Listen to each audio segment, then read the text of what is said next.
Alors, il y a quelque temps, j'étais venu sur Facebook pour demander l'avis de mes amis sur des conseils de lecture pour les vacances. Et voilà, donc les livres sont arrivés, je vais vous les présenter. J'ai pas pu retenir évidemment toutes les suggestions, notamment dans ce qui concerne les romans policiers, parce que j'aime pas trop ça et que je pouvais pas emporter 25 livres dans la valise. Alors on va commencer par le pavé. Donc j'avais besoin de quelque chose de gros, d'un pavé. Donc j'ai suivi les conseils de mon ami Olivier Dumas, que je ne connais pas, et qui m'a conseillé donc de lire Ouspensky, je suppose, Fragment d'un enseignement inconnu. Alors, Ouspensky est mort à Londres en octobre 47. Ça c'est bien. Et le fragment d'un enseignement inconnu est le récit de 8 années de travail passé par Ouspensky auprès de Gurdjieff. Voilà, c'est simple. Donc j'avais mis une petite note pour vous montrer un petit peu l'étendue des dégâts. Voilà. Ceux qui suivent la voie objective vivent simplement dans la vie. Ils sont ce qu'on appelle des braves gens. Pour eux, nul besoin de méthode ou de système particulier, s'appuyant sur les enseignements intellectuels et religieux ordinaires, sur la morale ordinaire, ils vivent selon leur conscience. Ils ne font pas forcément beaucoup de bien, mais ils ne font aucun mal. Voilà, donc je suppose que ce sera intéressant. Ouspensky, fragment d'un enseignement inconnu. Ensuite, j'ai voulu retrouver donc un autre livre de Magnus Mills, parce que j'avais lu un livre qui est par là, qui s'appelle 3 pour voir le roi, qui était très bien.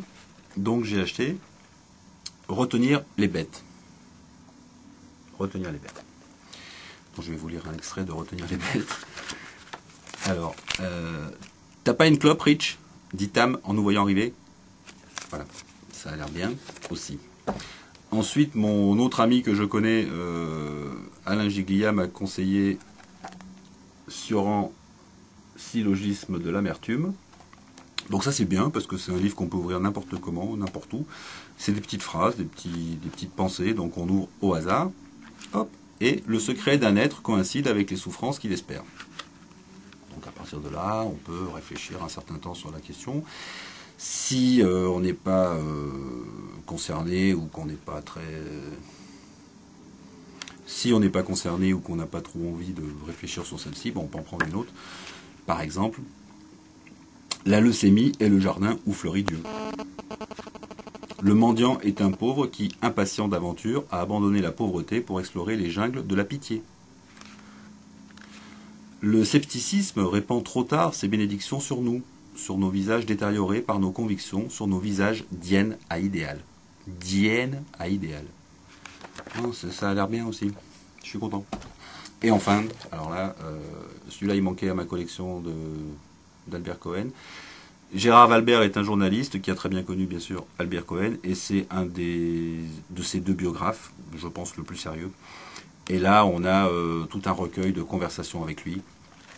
Donc ça va être très, très émouvant, très sympathique parce que j'adore Albert Cohen et que j'adore les biographies.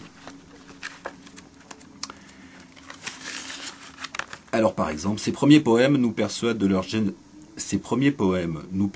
la générosité de son combat, et dès le premier roman, ce Solal, qui nous livre les valeureux, on voit qu'un mange-clou peut avoir tous les défauts du monde et nous être néanmoins sympathique, ce qui est vrai. Méchant, Solal l'est aussi tout au long de son parcours. Chez Cohen comme chez Proust, la théâtralité appelle la méchanceté. Celle qui, entre nous, donnait piment à la conversation, celle qui permet aux romanciers de nous livrer des personnages comme les Deumes, fils et parents, ces Belges qui pourraient être suisses et français, parce qu'étant parfaits modèles des abominables petits bourgeois, sont tout à la fois inoffensifs et haïssables. Cohen prétendait les aimer, puisque tous ces personnages, il les aimait.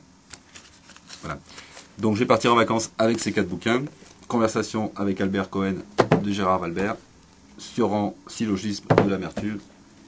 Magnus Mills, Retenir les bêtes. Et Ouspensky, Fragment d'un enseignement inconnu. Ça va faire des belles vacances.